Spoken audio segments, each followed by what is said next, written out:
नमस्कार दोस्तों, मैं हूं सूरज। एक बार फिर से स्वागत है आपके ही अपने यूट्यूब चैनल हिंदी विद सूरज में। तो दोस्तों, हम आदिकाल मैराथन सीरीज लेके आए हैं और इसमें ये पार्ट 2 होने वाला है। तो उम्मीद करता हूँ ये प्रश्न डिटेल्स अगर आपको अच्छी लगेंगी और ये वीडियो डिटेल्स प्रश्न अगर आपको अच्छे लगते हैं तो आप वीडियो को लाइक कर देना, चैनल को सब्सक्राइब कर देना, करना एक प्यारा सा कमेंट। तो चलते हैं प्रश्न की तरफ। प्रश्न संख्या 51 में बोला, निम्नलिखित में कौन चंदन बाला रास के रचयिता हैं? जिनधर्म, सूरी, सुमति गण, मुनिजीन, विजय, आशोक। तो दोस्तों इसका सही उत्तर हो जाएगा आशोक। चंदन बारह रास 1200 की लिखी हुई है और 35 छंद है इसमें। ठीक है, 35 छंद का खंड काव्य है ये। अगर यहाँ पे हम जिन धर्म सूरी का बोलते तो स्थूली भद्र रास किसने लिखा है? जिन धर्म सूरी ने लिखा है। सुमति गण ने क्या लिखा था? नेमिनाथ रास लिखा था। मुनिजीन विजय तो संपादक का काम किया है किसने? शालिभद्र सूरी के लिए। ठीक है, भरतेश्वर बाहुबली राज जो है उसका संपादन का कार्य किया था। अब बात करते हैं अगले प्रश्न की तरफ।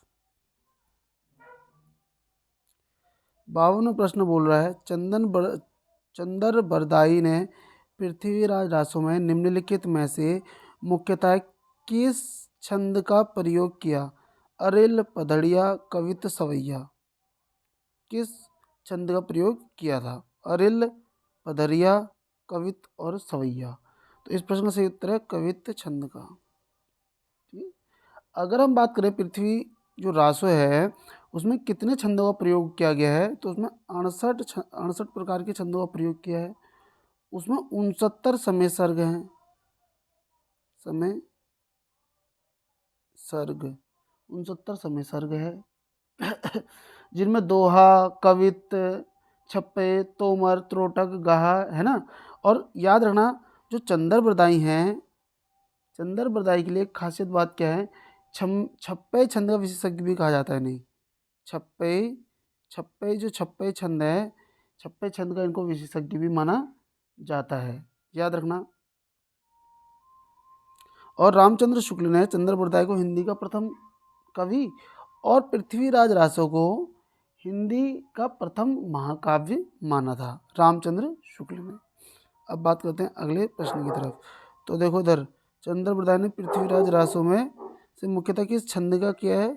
तो अरिल छंद का। अब बढ़ते हैं 53 प्रश्न की तरफ।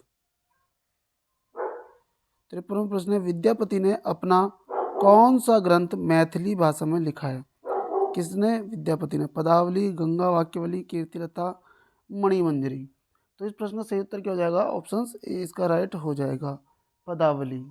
ठीक है, मैथिली भाषा में लिखा हुआ है। अब बढ़ते हैं आगे। विद्यापति कौन से धर्म के हैं? शैव धर्म के। ठीक है, शैव धर्म के ये हैं। 54वां प्रश्न आ रहा है, पौमचर्यों में किसका वर्णन है? शिव, सीता, भरत, राम। तो पौमचर्यों में किसका वर्णन है? राम जी का वर्णन है। ठीक है, पौमचर्यों में किसका वर्णन हो गया? राम का वर्णन हो गया। और पौमचर्यों लिखी किसने है? स्वयंभू ने। स्वयंभू ने ये लिखी हुई है। इसको पौमचर्यों के लिए एक शब्द याद रखना। पौमचर्यों में जैसे पौमचर्यों, मैं तो उसको ऐसा बोलता हूँ पौमचर्यों, ये ऐसा बोलते जैना जैन रामायण। रामायण क्योंकि ये जैन जैन जो स्वयंभू है वो जैन थे और ये रामायण का ही रूप है, तो उसको जैन रामायण भी कहते हैं। 5 कांड है इसमें। कितने कांड हैं? 5 5 कांड थे इसमें। ठीक है, 90 संधियां हैं। इस चीज को आप विशेष रूप से ध्यान में रखना। बढ़ते हैं अगले प्रश्न की तरफ। 55वां प्रश्न है, अमीर खुसरो की पहेलियाँ और मुकरियाँ किस भाषा में हैं? खड़ी बोली, उर्दू, अवधी, ब्रज। तो इसका सही आंसर हो जाएगा ऑप्शन ए, खड़ी बोली में लिखी हुई है। अब देखो भाई, अमीर खुसरो को इस चीज़ का याद रखना, ईश्वरी प्रसाद ने अमीर खुसरो को महाकवि या कवियों में राजकुमार कहा है। ये बहुत अच्छा प्रश्न है। निजामुद्दीन औलिया के ये शिष्य हैं वास्तविक नाम का नाम अबुल हसन है। चलिए एक क्वेश्चन गलत सा बन गया है, चलो मैं इसको ऐसे ही पढ़ लेता हूँ। डिंगल भाषा का अर्थ क्या है? अवधी और ब्रज के योग से बनी भाषा, हरियाणवी मिश्रित राजस्थानी भाषा, अर्ध मागधी, अपभ्रंश के योग में बनी शुद्ध राजस्थानी। तो इस प्रश्न का सही उत्तर क्या हो जाएगा? ऑप्शन डी, अपभ्रंश के योग में बनी शुद्ध राजस्थानी। अब बढ़ते हैं अगले प्रश्न की तरफ।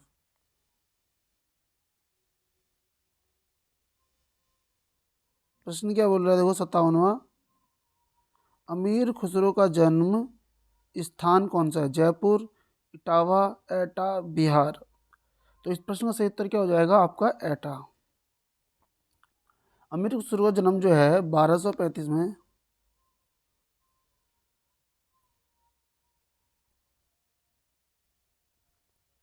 1253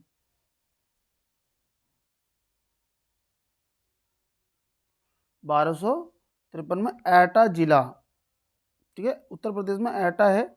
और इसका ही एक पटियाली नामक गांव है, पटियाला नहीं, पटियाली, पटियाली, यहाँ पे इसका इनका जन्म हुआ था। अब बढ़ते हैं अगले प्रश्न की तरफ। शुक्ल जी के अनुसार हमीर रासों के रचनाकार है रूपचंद, जज्जल, विद्याधर, सरांगधर। तो उसका राइट आंसर क्या हो जाएगा? 58 का डी हो जाएगा। बढ़ते हैं अगले प्रश्न की तरफ।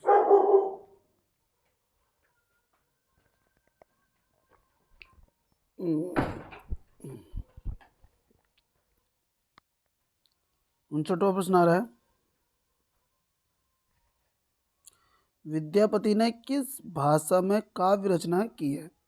राजस्थानी भाषा, प्राकृत भाषा, मैथिली भाषा और ब्रज भाषा। तो इस प्रश्न का सही उत्तर क्या हो जाएगा? मैथिली भाषा में। अब देखते हैं अगले प्रश्न की तरफ। अमीर खुसरो ने हिंदी के लिए कौन सा शब्द प्रयुक्त किया है? किसके लिए? हिंदी के लिए। संस्कृत, हिंदवी, रेखता, हिंदुस्तानी। तो इस प्रश्न का सही उत्तर क्या हो जाएगा आपका? हिंदवी, ठीक है। अमीर खुसरो ने हिंदी के लिए हिंदवी शब्द का प्रयोग किया है और ये निजामुद्दीन औलिया के शिष्य हैं। अमीर खुसरो को ऐसे याद भी रख सकते हैं कि खड़ी बोली के लिए क्या, खुसरो को खड़ी बोली का प्रथम कवि भी माना जाता है।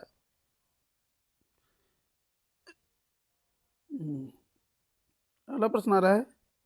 कीर्ति लता, कीर्ति पताका की भाषा क्या? अवधी, मिश्रित, अपभ्रंश, ब्रज, प्राकृत। तो अच्छा प्रश्न आया, तो उसका राइट आंसर हो जाएगा मिश्रित अपभ्रंश। कीर्ति लता की भाषा मिश्रित अपभ्रंश या अवहट है, सबसे पहले तो समझ लो। अब कीर्ति लता लिखी किसने है? विद्यापति ने लिखी है। साथ ही साथ याद रखो, कीर्ति लता में राजा शिव सिंह का वर्णन है, राजा शिव सिंह, शिव सिंह का वर्णन है, याद रखना।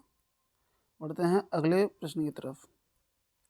बालचंद बिज्जावई भाषा, दुहु नहीं लग गई, दुज्जन हासा, विद्यापति की किस रचना की पंक्ति है? कीर्ति पताका, लिखनावली, भूपरिक्रमा और कीर्ति लता, ठीक है। तो इस प्रश्न का सही उत्तर क्या हो जाएगा आपका? कीर्ति लता की। अब बात करते हैं अगले प्रश्न की तरफ। तो कीर्ति लता की जो रचना है आप सभी समझते हैं, भ्रंग, भृंगी संवाद में हुई है और हजारी प्रसाद द्विवेदी ने विद्यापति को श्रृंगार रस का सिद्ध वाक कवि भी कहा है, ठीक है। अब बढ़ते हैं आगे। निम्न में से कौन सी अमीर खुसरो की रचना नहीं है? पहेलियां मुकरियां, पुरुष परीक्षा, दो सूखने, खालिक बारी। तो इसमें आपको देख के पता चल गया होगा, ऑप्शन बी इसका राइट हो जाएगा, क्योंकि ये किसकी है, विद्यापति की ये रचना है, संस्कृत रचना। अब बात करते हैं 64वें प्रश्न की तरफ। निम्नलिखित में कौन निर्गुण भक्ति धारा का नहीं है? रैदास, नानक, कबीर, विद्यापति। किसका नहीं बोल रहा है? निर्गुण भक्ति धारा। ठीक है, तो इसका राइट आंसर क्या हो जाएगा आपका? डी हो जाएगा। बात करते हैं अगले प्रश्न की तरफ।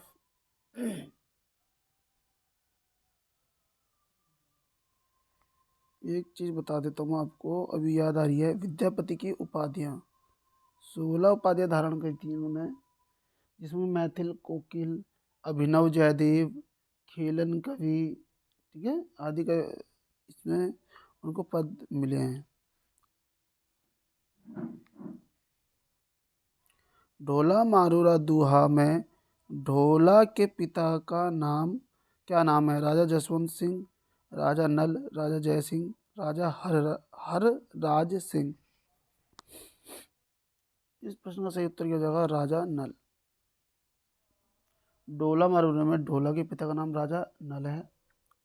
अब ये 11वीं सदी में 11वीं सदी, कहीं पे 12वां भी आता है, कहीं पे 11 भी आता है। ठीक है, 11वीं सदी में रचित कल्लोल की रचना है, याद रखना। इसमें राजकुमार कौन है? ढोला है। और राजकुमारी की हम बात करें तो मारू है। ठीक हो गया। राज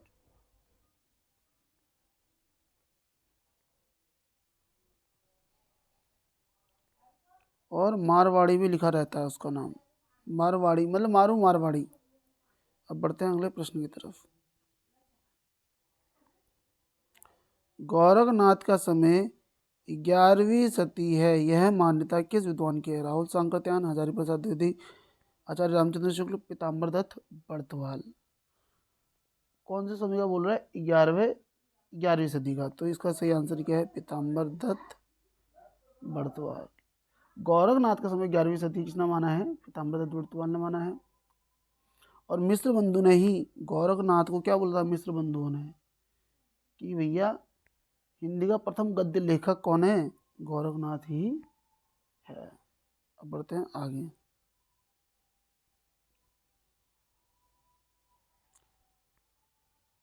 सड़सठवां प्रश्न आ रहा है, नाथ पंथ सिद्धों की परंपरा से ही छठ कर निकला है। कथन है राम कुमार वर्मा का, राहुल सांकृत्यायन का, शिव सिंह सेंगर का, आचार्य रामचंद्र शुक्ल का। नाथ सिद्धों की परंपरा से ही छठ कर निकला है, ये बात तो सच है। इस प्रश्न का उत्तर है क्या? तो रामचंद्र शुक्ल ने ये लाइन बोली है।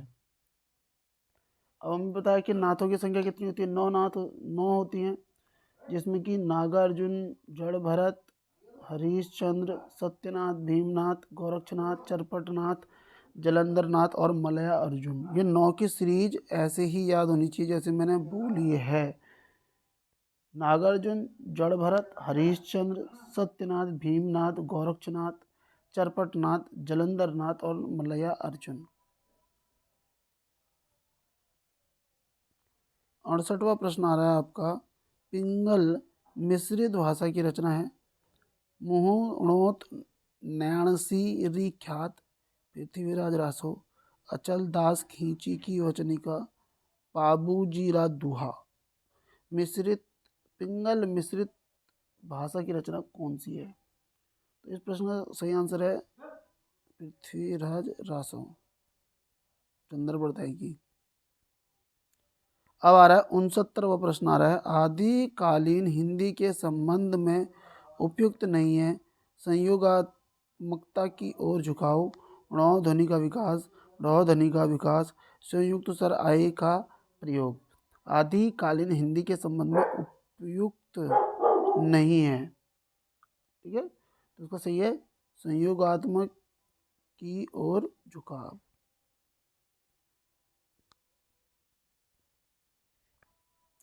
कमान बान छोटी है अपार, लागत लोह इस सारी धार, घमसान धान सब वीर शेत, घन श्रोण बहत अस रकत रेत। उक्त पंक्तियों के माध्यम से होने वाले युद्ध का वर्णन है। पृथ्वीराज की सेना व शहाबुद्दीन गौरी का सेना, शहाबुद्दीन की सेना व कुमोदन मणि की सेना, पृथ्वीराज की सेना व समुद्र शिखर की सेना, शहाबुद्दीन गौरी की सेना और विजयपाल की सेना।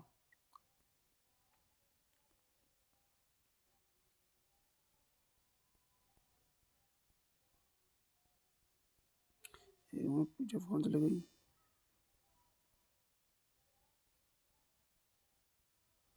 ये रहा। माफी चाहूंगा, थोड़ा समय ले लिया है पीडीएफ। तो इस प्रश्न का सही उत्तर क्या है आपका? पृथ्वीराज की सेना और समुद्र शिखर की सेना।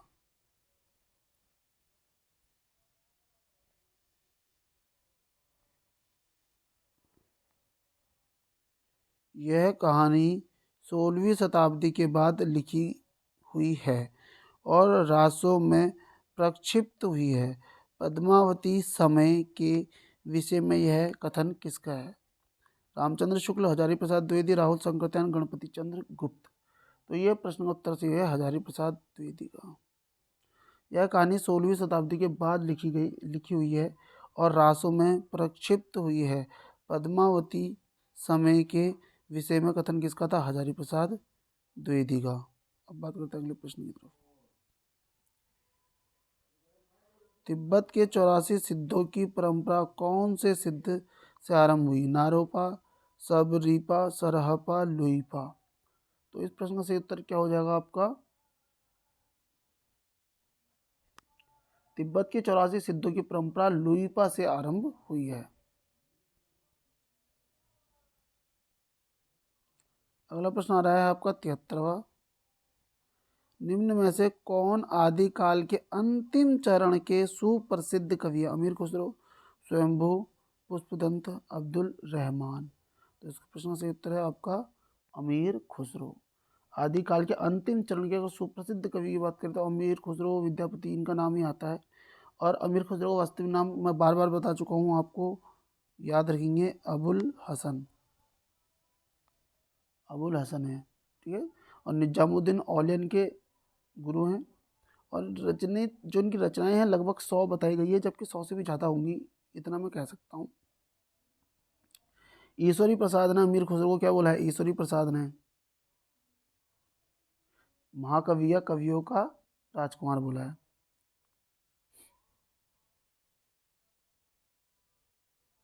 अपभ्रंश का वाल्मीकि से कहा जाता है, स्वयंभू को कहा जाता है, ठीक है। अब बढ़ते हैं आगे।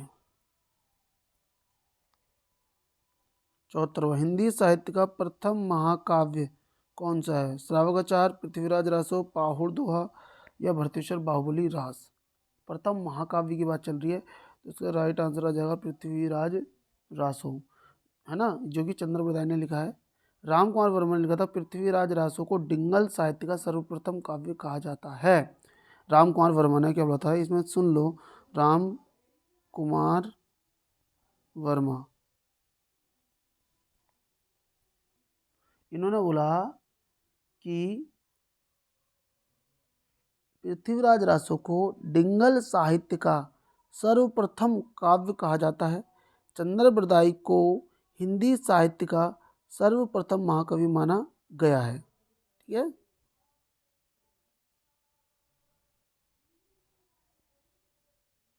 बढ़ते हैं अगले प्रश्न की तरफ।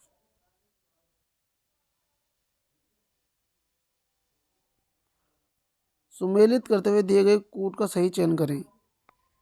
नाथ संप्रदाय हिंदी काव्य में निर्गुण सिद्ध साहित्य। तो इस प्रश्न में सबसे पहली चीज़ मैं तुम्हें बता देता हूँ, डाउट आ रहा है। जैसे सिद्ध साहित्य जो लिखा है धर्मवीर भारती ने लिखा है। नाथ संप्रदाय की हम बात करते हैं तो ये हजारी प्रसाद द्विवेदी का है, ठीक है। हिंदी काव्य में निर्गुण संप्रदाय की हम बात करते हैं तो ये पीताम्बर दत्त बड़तवाल ने लिखा है, ठीक है। गोरखनाथ और उनका युग की हम बात करते थे रांगे राघव ने, लेकिन इसके अकॉर्डिंग इसमें एक भी ऑप्शन नहीं था, इसलिए मैंने तुम्हें यहीं पे बता दिया है। गोरखनाथ और उनका युग जो है रांगे राघव ने लिखी है। नाथ संप्रदाय की हम बात करते हैं, नाथ संप्रदाय की, तो नाथ संप्रदाय देखो हजारी प्रसाद द्विवेदी ने लिखा है। हिंदी काव्य में निर्गुण संप्रदाय की बात करते हैं तो पीताम्बर दत्त बर्तवाल ने लिखा है। सिद्ध साहित्य की हम बात करते हैं तो धर्मवीर भारती ने लिखा है। इसलिए ये ऐसा मैच नहीं हो रहा था, तो इनको हम सब साइड करते हैं, मैंने सही आंसर बना दिया। अब बात करते हैं अगले प्रश्न की तरफ। भरत मुनि, 76वां प्रश्न क्या बोल रहा है? भरत मुनि ने अपभ्रंश को नाम दिया है लोक भाषा, जन भाषा, देश भाषा, अशुद्ध भाषा। तो उसका सही उत्तर क्या हो जाएगा आपका? देश भाषा नाम दिया है। भरत मुनि दूसरी तीसरी शताब्दी में थे, सभी को पता है दूसरी या तीसरी शताब्दी में, है ना। अपभ्रंश को देश भाषा कहा है।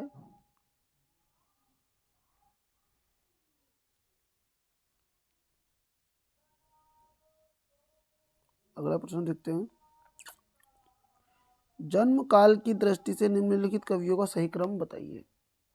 ठीक है, तो देखो सबसे पहले देखो चंद्र बरदाई 1168, जगनिक 1173, अमीर खुसरो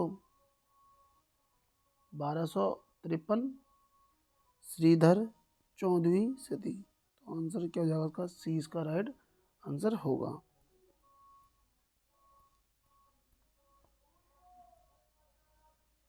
इनमें से कौन सा ग्रंथ लौकिक चरित काव्य माना जाता है? भविष्यत कहा, योगसार, परमात्म प्रकाश, पाहुड़, दोहा।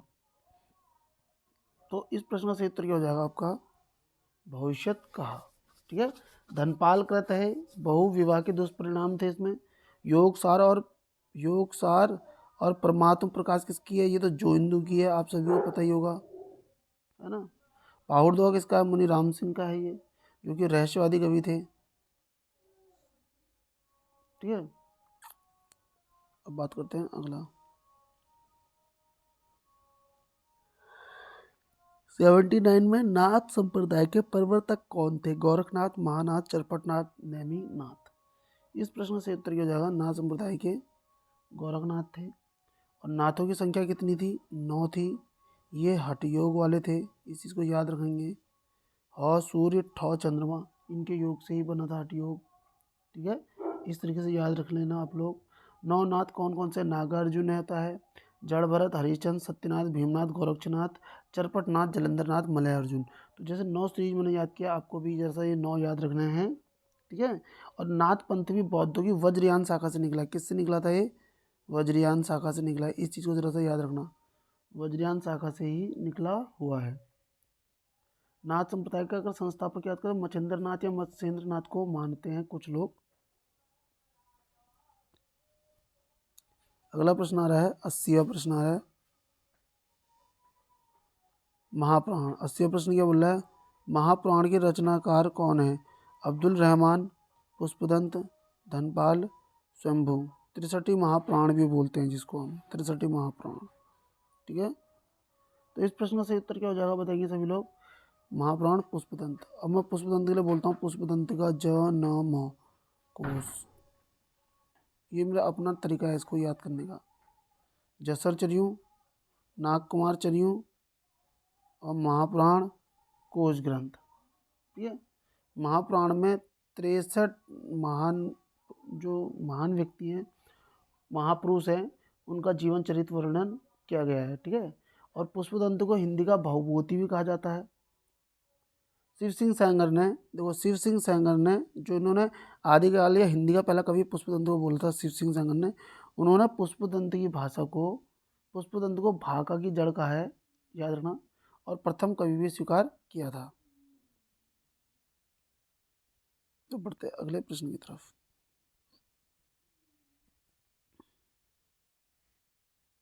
इन सिद्धौर नाथों में सबसे पुराने हैं सरप्पा, मच्छिंद्र नाथ, कडप्पा, गोरखनाथ।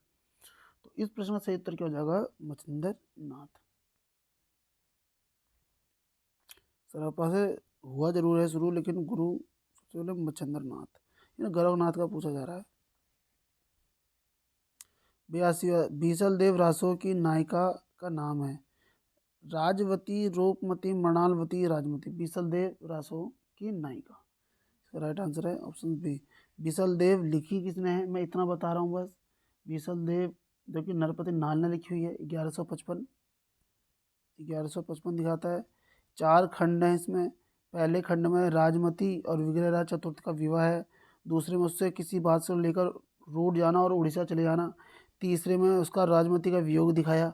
चौथे में राजमती का पिता आते हैं और अपने घर लेके चले जाते हैं। तो ये बात जब विग्रहराज को पता चलता है, वो उड़ीसा से अपने ससुराल जाकर अपनी पत्नी को लेकर वापस अपने घर चले जाता है। तो 4 खंड हैं इसके मुख्य रूप से। बीसल देव रासो थोड़ा थोड़ा इतना ही इसमें है, बाकी डिटेल्स मैंने आगे बता भी रखी है आपको। और सर्वप्रथम 12 मासा ऋतु वर्णन अगर और वीर काव्य परंपरा का प्रथम ग्रंथ भी बीसल देव रासो को ही माना जाता है। हिंदी में सर्वप्रथम 12 मासा, ये सबसे अच्छी बात है भाई। हिंदी में सर्वप्रथम 12 मासा ऋतु का वर्णन और वीर काव्य परंपरा का प्रथम अगर ग्रंथ है तो बीसल देव रासो को ही माना गया है। बात करते हैं अगले प्रश्न की तरफ। आदिकालीन रासो साहित्य की प्रमुख प्रवृत्तियों में से संबंधित कौन सा कथन सही नहीं है? ठीक है, तो इस प्रश्न का सही उत्तर क्या होने वाला है? ऑप्शन ए, इस साहित्य में राष्ट्र प्रेम का सुंदर चित्रण किया गया है।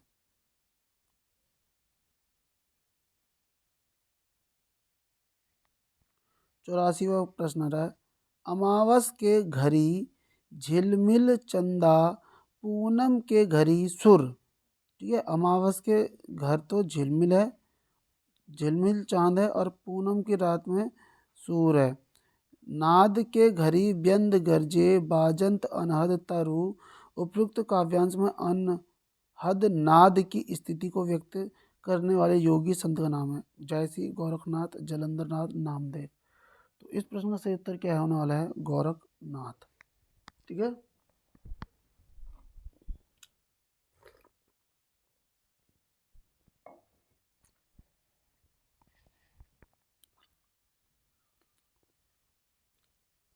अगले प्रश्न की तरफ बढ़ते हैं।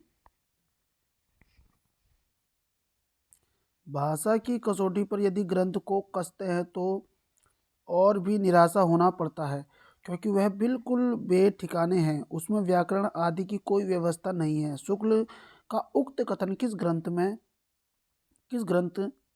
के संदर्भ में है? पृथ्वीराज रासो, बीसल देव रासो, हम्मीर रासो, खुमान रासो। ठीक है, तो इस प्रश्न का सही उत्तर कौन सा होने वाला है बताएंगे सभी लोग? आप समझ ही गए होंगे, पृथ्वीराज रासो। अगला प्रश्न आ रहा है। निम्नलिखित में से किस रचना में कड़वक शैली का प्रयोग नहीं हुआ है? जम्बू स्वामी चरियों, पौम चरियों, पाहुड़ दोहा, महापुराण। तो इस प्रश्न का सही उत्तर क्या होने वाला है? पाहुड़ दोहा। जम्मू स्वामी चरियों, पौम चरियों, महापुराण में कड़वक शैली का प्रयोग किया गया है। अब एक चीज याद रखना, पाहुड़ दोहा किसकी थी? राम सिंह की थी। ठीक है, इस चीज को सब लोग याद रखना। अब बात करते हैं आगे।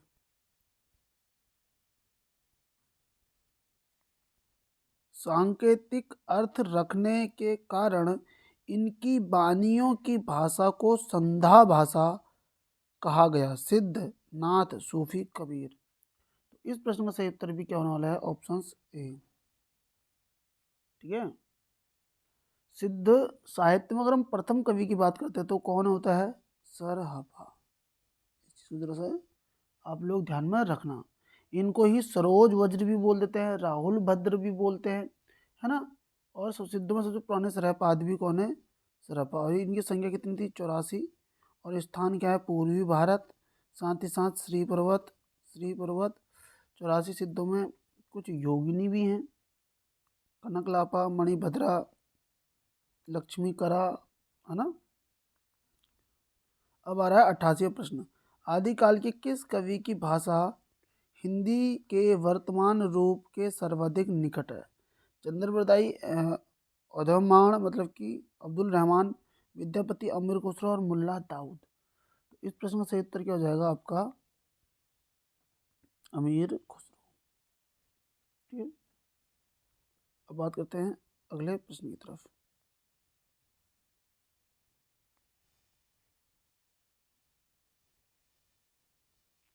एटी नाइन, पृथ्वीराज रसों में प्रमुख रस कौन सा है? वीर और श्रृंगार, श्रृंगार और भयानक, विभत्स श्रृंगार, रौद्र श्रृंगार, वीर और शांत। तो इस प्रश्न का सही आंसर क्या हो जाएगा? वीर रस और श्रृंगार रस।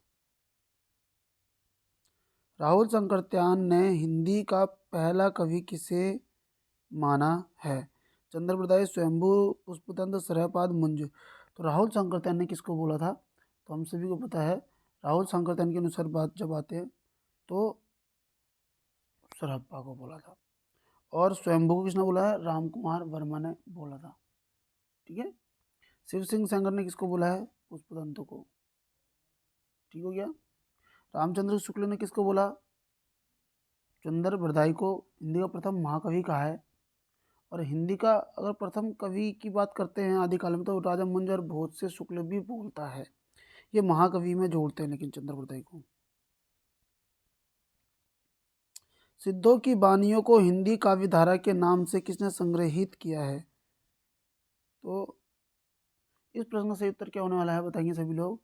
इसका आंसर हो जाएगा ई, राहुल संकृत्यान। तो बेसिक ही है, हिंदी काव्य धारा ग्रंथ है 1944 का।